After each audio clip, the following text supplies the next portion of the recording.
Nitiamas.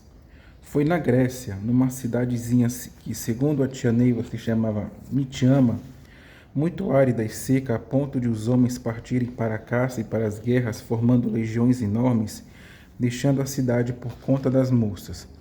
Foi nessa cidade que as Nitiamas receberam a primeira evolução. Depois que elas se evoluíram, já como sacerdotisas, foram para a Índia. Acho que também, dizia a tia Neiva, foi um nome dado por um mensageiro ou uma profetisa, uma das pitonisas daquela aldeia, daquela tribo. Naquele tempo não existiam os nomes Esparta, Grécia e Índia. Existiam apenas os lugares, mas pela tradição dos homens de saírem em tropas, deduz-se que eram espartanos ou gregos, que só tinham diferença de nomes, mas tudo era planície peloponense, onde fizemos muito. A nossa vida foi toda ali na Macedônia. Todos nós temos mesmo a nossa origem grega, como ciganos. Existe a falange de ciganos, mas naquele tempo todo mundo era nômade. Não se tinha uma origem. Muitas vezes um chegava perdido naquela aldeia. A preocupação de Deus era reunir os grupos familiares e incentivar o homem para as grandes conquistas da terra, porque as lutas é que nos trouxeram até aqui. As conquistas de novos mundos, novas terras e novas ideias. Logo depois veio o sacerdócio na Índia das Nitiamas, que já era uma coisa mais purificada. Porém, desde aquele tempo longínquo da Grécia, as Nitiamas sofriam saudades dos seus entes queridos, que partiam para a guerra e muitas vezes não voltavam. Outros voltavam às vezes como prisioneiros e estes entravam naquela mesma origem. A pitonisa, que recebeu o nome de Nitiama, era uma mulher muito formosa, que possuía muitos dons mediúnicos e foi Magdala o seu nome verdadeiro, até hoje conhecido nos planos espirituais. Ela morava em uma daquelas províncias muito antigas, perto da Índia. Conhecia ervas, fazia trabalhos, invocava espíritos, onde começou a desenvolver um grupo de moças que passariam a se chamar Nitiamas. A força de Magdala era tão grande que começou a dar condições aos homens de voltar, e ela mudou completamente a natureza daquela cidade e da região onde vivia. O fato é que ela foi adquirindo evolução e tinha a voz direta do céu, como temos hoje aqui no Vale do Amanhecer, dizia a tia Neiva. Ela foi crescendo e dali surgiram muitas princesas, muitas fidalgas, que vinham de longe para ser uma filha de Devas. A Magdala é a madrinha dos Devas e a Madrusha, por sua vez, a madrinha das Nitiamas. Elas faziam fogueiras e invocavam espíritos, protegendo dos males da guerra os maridos, os noivos e todos os homens daquela tribo.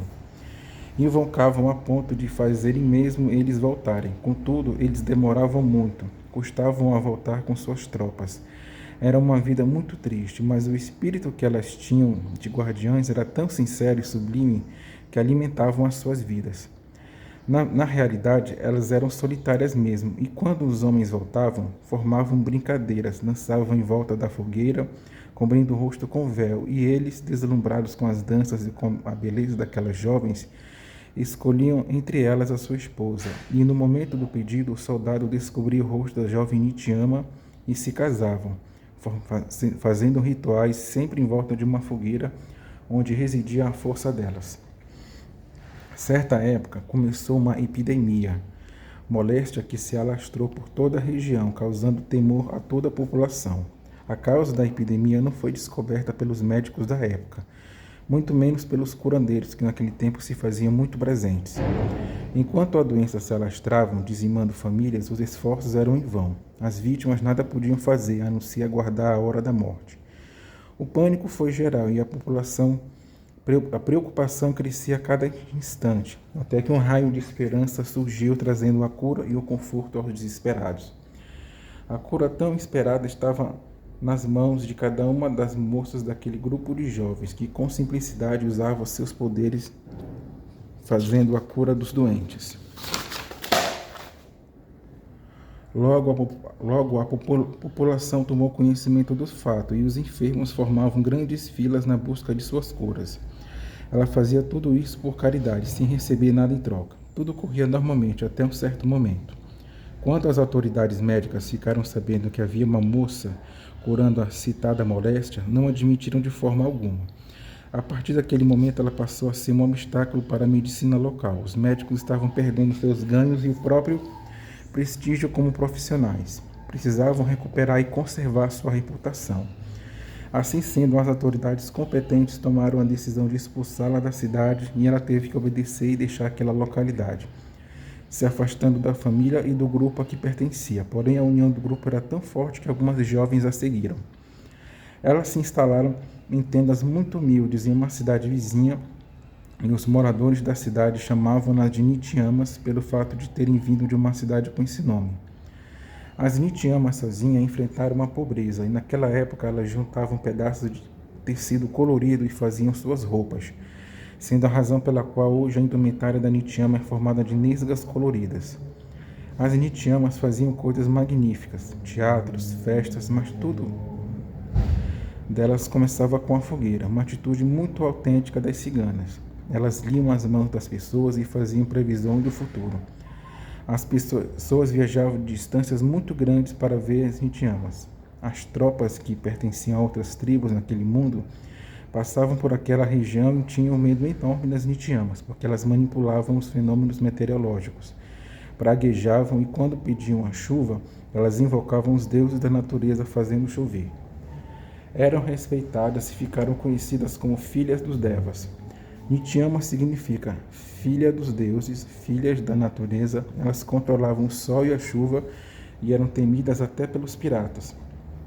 Elas progrediram muito, e outras moças solitárias de outras cidadezinhas iam encontrar com aquele grupo de Nitiamas, porque era comum em todas as cidades ficarem somente as mulheres, e os homens saíam com as tropas em busca de conquistas. Eram mercenários. As Nitiamas eram fabulosas, mas é preciso ter um espírito de Nitiama para ser realmente uma Nitiama. Aqueles homens que saíam com as tropas e ficavam impossibilitados de lutar, voltavam para a cidade, para a aldeia, ficavam para tomar conta e ajudar as Nitiamas. Estes homens eram os magos, eles ajudavam e profetizavam. Tinham também faculdades mediúnicas, desenvolviam sua mediunidade, adivinhavam e possuíam uma doutrina. Eram também aqueles jovens que atravessavam os mares e traziam uma doutrina, um esclarecimento do que era a vida neste universo. Assim como Magdala, os magos tinham comunicação com Deus, com os planos espirituais, porém nossa civilização não falava em planos espirituais. Existia para eles apenas um Deus, e somente depois de Jesus é que foram formados os planos espirituais, como o Canal Vermelho e outros. Os magos faziam muitas coisas e, juntamente com as Nitiamas, realizavam uma festa que era o preparativo dos mestres, onde as jovens cobriam o rosto com um véu e os homens que chegavam escolhiam entre elas as suas noivas. Por isso é que a Nitiama só poderá ser solteira, caso contrário poderá correr o risco de uma nova escolha.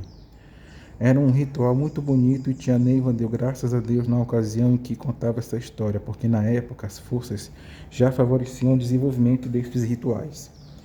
As Nitiamas e os magos fizeram a primeira obra do mestrado, quando existiam as Zingaras, que se juntaram a realizar os rituais. As Zingaras eram as mesmas Nitiamas que apenas trocavam de indumentária, porém poderiam ser solteiras ou casadas.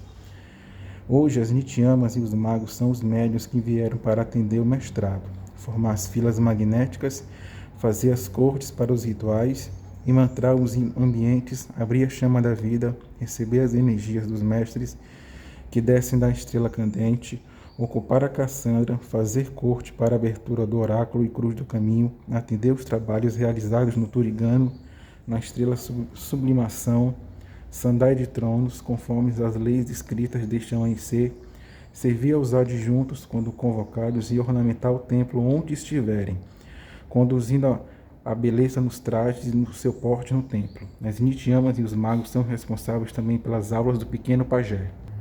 Não é somente com o uniforme que a Nitiama deve se portar como Nitiama. Nas incorporações nos tronos, mesmo que ela não esteja de indumentária, deverá estar sempre com um véuzinho cobrindo o rosto para incorporar, para entrar nas filas. Mesmo que esteja com o uniforme de jaguar ou branco, deve usar um mantinho para ser conhecida pelos devas e pelo povo. Quando estiverem no templo, devem ter o porte de uma moça, de uma missionária, usando a sua indumentária com elegância, sendo muito perigosas as brincadeiras. As falanges de Nityamas e de magos foram criadas em 1974, quando foi preparada uma corte para a entrega do primeiro ritual de entrega de diploma de doutrinador, no dia 1º de maio, e logo em seguida elas começaram a receber as primeiras orientações e a preparação para o mestrado.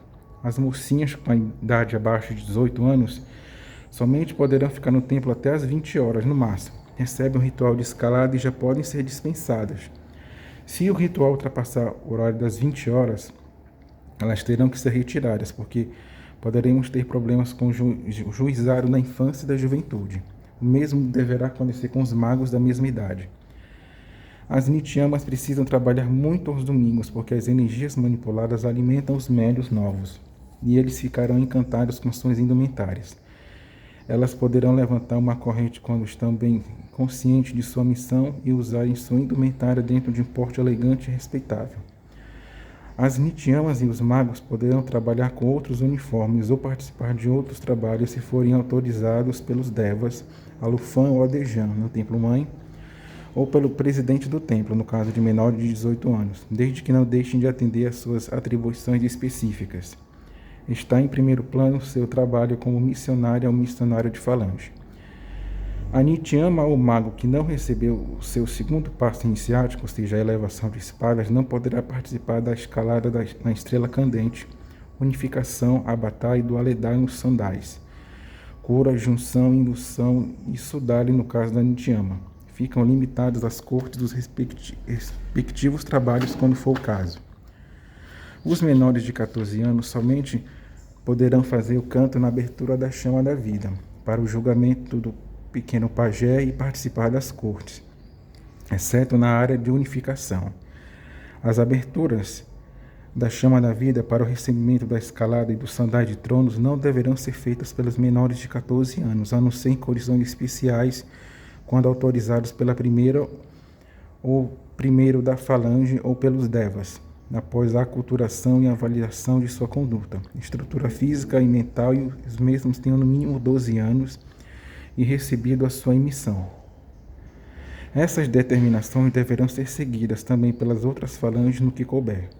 O posicionamento da Nityama nas cortes deverá ser logo após as samaritanas, com exceção do dia 1º de maio, consagrações de falanges missionárias e emissão canto na unificação. Existindo Nityamas madrushas, deverão ser colocadas em frente às Nityamas e em seguida às demais falanges, pela ordem oficial de chamada. Nos trabalhos de Turigano e leito magnético, a Nityama e os magos deverão obedecer à ordem estabelecida pela lei dos referidos trabalhos. Nos templos onde não existia uma regente Nityama, a falange deverá ser conduzida por uma ninfa aponara ou pela regente samaritana.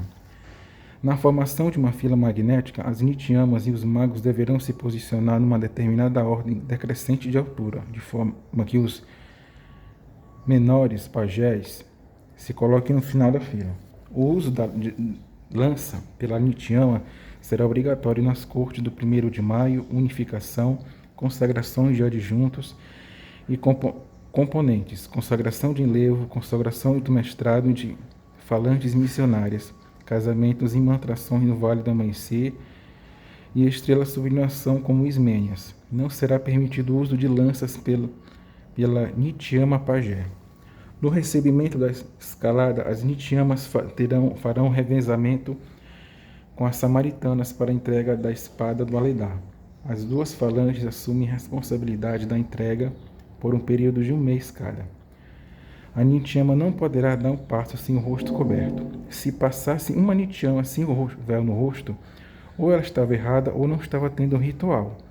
Se passasse pela Nityama um mestre de capa, na condição que fosse mestre lua ou mestre sol, seria obrigada a cobrir o rosto. Os únicos mestres que a Nityama tinham convívio íntimo eram os magos. Para estes, não precisavam cobrir o rosto. Esta orientação nunca foi possível de ser colocada em prática, tendo em vista a grande quantidade de mestres com indumentária que circulou no templo em dias de trabalho. A Nityama deverá cobrir o rosto quando estiver servindo aos rituais, na Cassandra, nas manifestações de entidade de luz e no dia da bênção de paz seta branca, ou da bênção do ministro nos templos, no interior do templo, mesmo não estando na imantração. A Nityama deverá cobrir o rosto também quando passar por ela um ritual. A Nityama não cobrirá o rosto nos trabalhos que não sejam atribuição da falange, escalada, sandália, etc. Porém, no momento das incorporações, ela deverá cobri-lo. A disciplina tem que ser observada com rigor. A indumentária de Nityama e de mago poderá ser usada pelo menor a partir de 12 anos, desde que sejam obedecidos os horários de permanência nos trabalhos e rituais estabelecidos pelo Estatuto da Criança e do Adolescente. A ninfa que desejar ingressar na falange de Nityamas ou de Nityamas Madrushas deverá entrar em contato com a primeira Nityama Madrusha antes de fazer a indumentária. Não poderá ser a Nityama ninfa que tenha recebido um sacramento, matrimônio, ou aquela solteira que comprovadamente convive com alguém como esposa. Neste caso, deverá ser uma Nityama Madrusha, com as mesmas atribuições de uma Nityama. A Nityama Madrusha foi criada no início de julho de 1981, após o casamento da primeira Nityama, com a finalidade de obter a sua permanência como responsável pela falange. A princípio, não deveriam haver outras Nityamas Madrushas e, após decorrido algum tempo, foi liberado o ingresso das Nityamas que se casavam e tinham necessidade de continuar como missionários da falange. Não deverá entrar na falange de Nityama Madrusha ninfas que nunca tenham pertencido à falange de Nityamas ou não tenham a origem de Nityamas. Porém, algumas ninfas que não possuem as características citadas, casos muito especiais, poderão ser admitidas na falange após a avaliação dos devas em conjunto com a primeira Nityama Madrusha. Por recomendação de nossa mãe clarividente, Tia Neiva, nas reuniões com a falange, as Nityamas Madrushas que estiverem grávidas não deverão colocar indumentária após o 4º mês de gestação.